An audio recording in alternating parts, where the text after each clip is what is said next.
इसी बीच बड़ी खबर, संजय राउत पर पीएमएलए कोर्ट में सुनवाई जो है वो शुरू हो गई है। कोर्ट में ईडी के वकील का बड़ा बयान सामने आया है। राउत ने कोर्ट रूम में दाखिल होने से पहले बड़ा आरोप भी लगाया था। 1 करोड़ रुपए संजय वर्षा के खाते में भेजे गए। ईडी की ओर से ये बात जो है वो कही गई है। ये बड़ी खबर इस वक्त की हम आपको बता रहे हैं।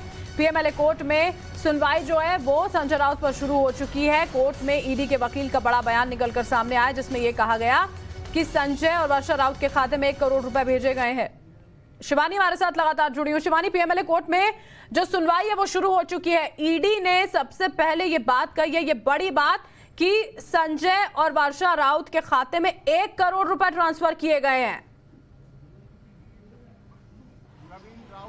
जी देखिए, यहाँ पर बहुत इंपॉर्टेंट दलीलें जो हैं वो दी गई हैं इन्फोर्समेंट डायरेक्टरेट द्वारा, यानी प्रवर्तन निदेशालय द्वारा। वो ये है कि 1 करोड़ रुपए संजय राउत और वर्षा राउत के अकाउंट में डाले गए, जो कि महाडा की जो कंप्लेंट है, पात्रा चौल की जो कंप्लेंट है, उसको लेकर अब तक 258 जो है टेनेंट्स हैं, यानी कि कंप्लेंट्स आई हैं जो महाडा को मिली है अब तक पात्रा चौल मैटर में। इसके अलावा 37 लाख रुपए संजय राउत के अकाउंट में ट्रांसफर किए गए थे दादर फ्लैट को लेकर, जिसे कि ईडी ने कुछ महीनों पहले सीज किया था। आपको बता दें कि ये प्रवीण राउत की कंपनी द्वारा ट्रांसफर किया गया था संजय राउत के अकाउंट में, यानी कि 37 लाख ये और 1 करोड़ पत्राचौल के मामले को लेकर। इसके अलावा आपको बता दें कि ईडी ने एक बहुत बड़ा स्टेटमेंट ये भी दिया है कि जो प्रवीण राउत है वो फ्रंट मैन है संजय राउत के, यानी कि संजय राउत के लिए ये सारे काम प्रवीण राउत अग्रसित रूप से करते थे। काम संजय राउत का होता था, लेकिन वो किया और कराया प्रवीण राउत द्वारा जाता था। साथ ही साथ इन्फोर्समेंट डायरेक्टरेट द्वारा यह भी कहा गया है कि संजय राउत ने कुछ इंपॉर्टेंट एविडेंसेस को टेम्पर करने की कोशिश की है, उनके साथ कुछ छेड़छाड़ की है, यानी कि ये सारे वो इल्जामात होंगे इन्फोर्समेंट डायरेक्टरेट द्वारा संजय राउत के खिलाफ, जो कि कहीं ना कहीं उनकी सलाखों के पीछे की जो अवधि है उसको बढ़ा सकता है, उनकी मुश्किलें बढ़ा सकता है, क्योंकि ये वो ग्राउंड है जिसके आधार पर प्रवर्तन निदेशालय को इन्फोर्समेंट डायरेक्टरेट को साफ तौर पर जितने दिनों की कस्टडी चाहिए वो प्राप्त हो सकती है। बिल्कुल शिवानी, देखिए कहा यह जा रहा है कि 5 दिनों की जो रिमांड है वो ईडी की ओर से मांगी जा सकती है, इन सारे सबूतों के आधार पर जो अब तक उसने एकत्रित किए हैं, क्योंकि ये छोटा मामला नहीं है। शिवानी, इतने सारे लोग जो अपने घर का इंतजार यहाँ पर कर रहे थे, उनके साथ धोखाधड़ी की गई और उसके बाद अब सामने आने से बचने की बात शायद दिखाई ना जा रही हो, लेकिन समझ में यही आता है इन तमाम आरोपों के साथ में जो लगातार शिवसेना के तमाम ये बड़े नेता लगा रहे हैं। शिवानी, बिल्कुल, देखिए लगातार शिवसेना के बड़े नेताओं द्वारा कई सारे स्टेटमेंट आए, लेकिन सुनील राउत जो उनके भाई हैं संजय राउत के, उन्होंने भी स्टेटमेंट दिया, उद्धव ठाकरे भी सामने आ रहे हैं। लेकिन यहाँ पर बहुत अहम बात ये होगी कि राधिका जो मेरी कलीग है अंदर से संवाददाता हमारी संपर्क कर रही है, कोर्ट के अपडेट्स पहुंचा रही है, उनका ये भी कहना है प्रवीण राउत संजय राउत के फ्रंटमैन है, उन्होंने 10 प्लॉट्स अलीबाग में लेने के लिए संजय राउत को फेवर किया था, यानी कि उन्होंने 10 प्लॉट्स लेने के लिए अलीबाग में संजय राउत के ऊपर मदद की थी। साथ ही साथ उन्होंने ये भी किया कि ईडी की तरफ से ये भी कहा जा रहा है कि हमने 3 समन भेजे थे, 3 समन जो है वो स्किप किए गए, वो मात्र एक बार जो है ईडी के समक्ष आए थे, जो कि साफ बताता है कि किस तरह से उनका कोऑपरेशन जो था वो कम था। बिल्कुल, जो कोऑपरेशन था, सहयोग था, वो कम था, क्योंकि देखिए संजय राउत तो ये कह रहे थे कि मैं तो खुद सांसद हूं, मैं बेहतर तरीके से ये समझता हूं कि कानून क्या चीज है, कानून का पालन करना चाहिए, इसलिए सहयोग करूंगा। सहयोग नहीं हुआ, इसलिए तो इस तरह की स्थिति बनी हुई है। और क्या कुछ अपडेट्स आ रहे हैं वो भी आप बताते रहें शिवानी।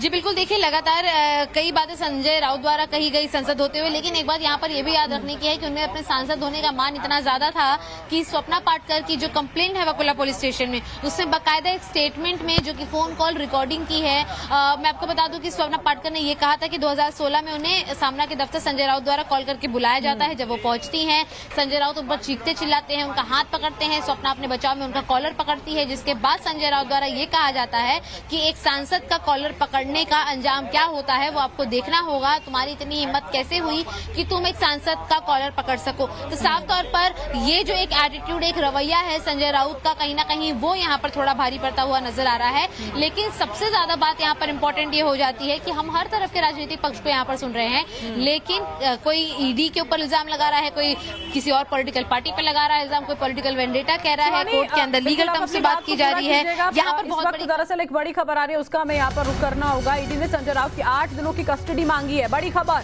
इस वक्त की हम आपको बता रहे हैं पीएमएलए कोर्ट में सुनवाई जारी है। संजय राउत के लिए निवेश करते थे प्रवीण राउत। अलीबाग में 10 प्लॉट्स खरीदने में उन्होंने मदद की। फ्रंटमैन जिस तरह से शिवानी यहां पर जानकारी दे रही थी, हमने राउत को 3 समन भी यहां पर भेजे, किसी तरह से वो पेश नहीं हुए। जो सहयोग है वो नहीं किया गया था यहां पर। शिवानी लगातार बनी हुई है। शिवानी, 8 दिनों की कस्टडी जो है वो ईडी की ओर से मांगी जा रही है, बड़ी खबर आ रही है। बिल्कुल, देखिए जिस तरह से हम जिक्र करते हैं कि 7 से 10 दिनों का समय जो है वो ईडी मांग सकती है और कुछ वैसा ही हुआ है कि 8 दिनों की कस्टडी जो है इन्फोर्समेंट डायरेक्टरेट ने मांगी है। 3 स्किप ऑलरेडी किए जा चुके हैं समन संजय राउत द्वारा।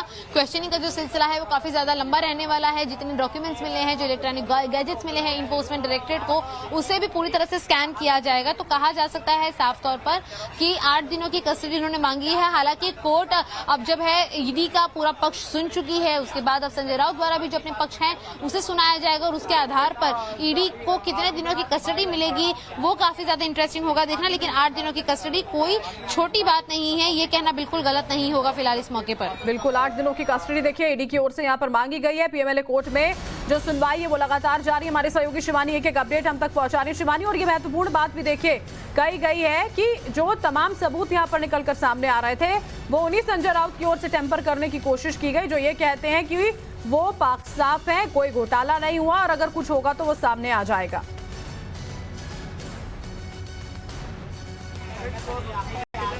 देखिए यहाँ पर एक बहुत चीज जो इम्पोर्टेंट, फिलहाल अगर मैं कोर्ट की बात करूं तो सारे दलीलें एक तरफ, लेकिन इन्फोर्समेंट डायरेक्टरेट द्वारा जो इल्जामात लगाए गए हैं वो काफी ज्यादा संगीन है।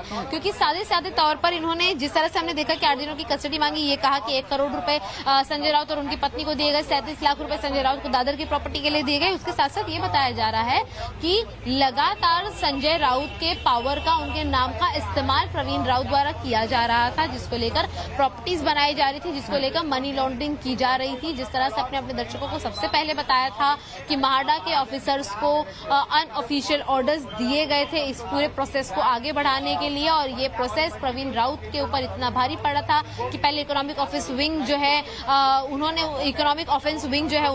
प्रवीण राउत को अरेस्ट किया और उसके बाद फरवरी के महीने में उनको इन्फोर्समेंट डायरेक्टरेट ने अरेस्ट किया। और अब जब ईडी ये साफ तौर पर कह रही है कि प्रवीण राउत संजय राउत के फ्रंट लाइन है, यानी कि उनके फ्रंट मैन है, उनके लिए वो पूरी तरह से काम करते थे, तो ये साफ हो जाता है कि कहीं ना कहीं ये जो मुश्किलात है संजय राउत के लिए और ज्यादा बढ़ेंगी। दूसरी चीज ये कि यहाँ पर डिफेंस, यानी कि संजय राउत की तरफ से उनके वकीलों ने अपनी दलीलें देना शुरू कर दिया है, जो कि सीधे तौर पर सबसे पहले संजय राउत के अरेस्ट को गलत बताना और ईडी द्वारा लगाए गए सारे इल्जामात को खारिज करना और बैंकिंग ट्रांजैक्शन जो हुए हैं उसको लेकर क्लैरिफिकेशन देने को लेकर होगा। बिल्कुल, ये सारी बातें देखिए अभी जो हैं अब संजय राउत के पक्ष की ओर से, उनके वकीलों की ओर से यहाँ पर रखी जानी है। लेकिन घोटाला जो 1000 करोड़ से ज्यादा का सामने निकल कर आ रहा है, उसमें अब शिवानी आगे आने वाले वक्त में हम ये मान सकते हैं, जिस तरह से उनके भाई की संलिप्तता हो, पत्नी की हो, परिवार की मुश्किलें भी बढ़ने वाली हैं अभी। जी बिल्कुल, देखिए इसमें परिवार इसलिए भी इन्वॉल्व ज्यादा हो पाएगा क्योंकि वर्षा राउत के ऊपर भी सीधे इल्जाम लगे हैं कि 1 करोड़ में से एक बड़ी धनराशि उनको मिली है। वर्षा राउत का जो 58 लाख रुपीस का ट्रांजैक्शन था प्रवीण राउत की कंपनी द्वारा उनके और उनकी पत्नी के बैंक अकाउंट से जो किया गया था, उसको लेकर सवाल उठते हैं। तो परिवार की इन्वॉल्वमेंट इसमें कैसी थी? क्या संजय राउत और उनकी पत्नी के अलावा कोई इस मैटर में इन्वॉल्व है या नहीं, आगे आने वाला वक्त जरूर बताएगा। पर साफ तौर पर कहा जा सकता है कि मॉनिटरी ट्रांजैक्शन हुए हैं, बैंकिंग ट्रांजैक्शन सबूत हैं इस बात के, और घर से बरामद हुए पैसे काफी बड़े सवालिया निशान खड़े करते हैं, वो भी एक ऐसे वक्त पर जहां लगातार वो समन्स को खारिज कर रहे हैं। क्योंकि अगर पार्टी का पैसा था और एकनाथ शिंदे द्वारा अयोध्या के टूर को लेकर किया गया था, तो हमें बहुत अच्छे से याद है, हम खुद अयोध्या में उस चीज की कवरेज कर रहे थे। 14 और 15 जून का वाकया है ये, तो क्या 1-1.5 महीने तक वो बचा हुआ पैसा संजय राउत के घर आखिर क्यों रखा गया? अगर वो पार्टी का फंड था तो संजय राउत के घर क्यों रखा गया और 1.5 महीने तक क्यों रखा गया? ऐसे सवाल भी ईडी द्वारा खड़े किए जा रहे हैं। तो साफ तौर पर कहा जा रहा है कि परिवार की इन्वॉल्वमेंट होगी। हालांकि यहाँ पर एक बहुत बड़ी बात अभी ईडी की तरफ से आ रही है कि साल 2010-11 के बीच में संजय राउत 2 लाख रुपए हर महीने प्रवीण राउत से मिलते थे उन्हें। ये ऑनलाइन ट्रांजैक्शन है जिसकी डिटेल, जिसकी हिस्ट्री जो है इन्फोर्समेंट डायरेक्टरेट के अफसर्स के पास है। प्रवीण राउत ने जो है संजय राउत और उनकी फैमिली के लिए कई सारे ट्रिप्स स्पॉन्सर की है। यानी कि साफ तौर पर कहा जा सकता है कि प्रवीण राउत हर एक चीज संजय राउत के लिए मैनेज करते थे। उनके सोर्स ऑफ इनकम से लेके उनके लिए क्रिएट की जाने वाली प्रॉपर्टी, वो मुंबई में हो, वो दादर में हो या महाराष्ट्र के अलीबाग में हो, साथ ही साथ हर महीने 2 लाख रुपए संजय राउत को मिलते थे प्रवीण राउत से, और पूरे परिवार के लिए उन्होंने फैमिली ट्रिप्स तैयार की है। हम अभी जिक्र कर रहे थे कि परिवार की इन्वॉल्वमेंट क्या होगी, तो परिवार की इन्वॉल्वमेंट भी जो है वो साफ तौर पर ईडी द्वारा बताई गई है कि ये सभी प्रवीण राउत के द्वारा किए गए फंडिंग के आधार पर अपनी ट्रिप्स को कंडक्ट करते थे। यानी कि पूरा का पूरा परिवार जो है इसके अंदर इस मनी लॉन्ड्रिंग के पैसों को इस्तेमाल करते हुए, उसे एंजॉय करते हुए फिलहाल ईडी के क्लेम द्वारा नजर आ रहा है। बिल्कुल शिवानी, ये बड़ी खबर आप बता रही हैं। यहाँ पर ईडी की ओर से ये अहम जानकारी यहाँ पर साझा की गई है। देखिए कि संजय राउत को हर महीने 2 लाख रुपए जो है वो यहाँ पर मिला करते थे। संजय राउत के वकील भी वहां पर अपना पक्ष रख रहे हैं और ईडी की ओर से जब पक्ष यहाँ पर रखा गया तो ये बड़ी खबर निकलकर सामने आई है कि संजय राउत को प्रवीण राउत जो है वो हर महीने 2 लाख रुपए पहुंचाया करते थे। ऑनलाइन ट्रांजैक्शंस होते थे, फैमिली ट्रिप्स जो है वो यहाँ पर ऑर्गेनाइज की जाती थी। किस तरह से उनके भाई का यहाँ पर इन्वॉल्वमेंट है, वो ये सारी बातें ईडी की ओर से अभी फिलहाल सामने रखी जा रही हैं। एक एक अपडेट टाइम्स नाउ नवभारत आप तक पहुंचा रहा है। पूरा मामला देखिए, अब शिवानी यहाँ पर संजय राउत के वकील जब अपना पक्ष रख रहे हैं तो वो ये सीधे तौर पर अब उसी बात को फिर दोहराया जा रहा है कि ये कुछ नहीं है, महज सियासी है ये पूरा मामला।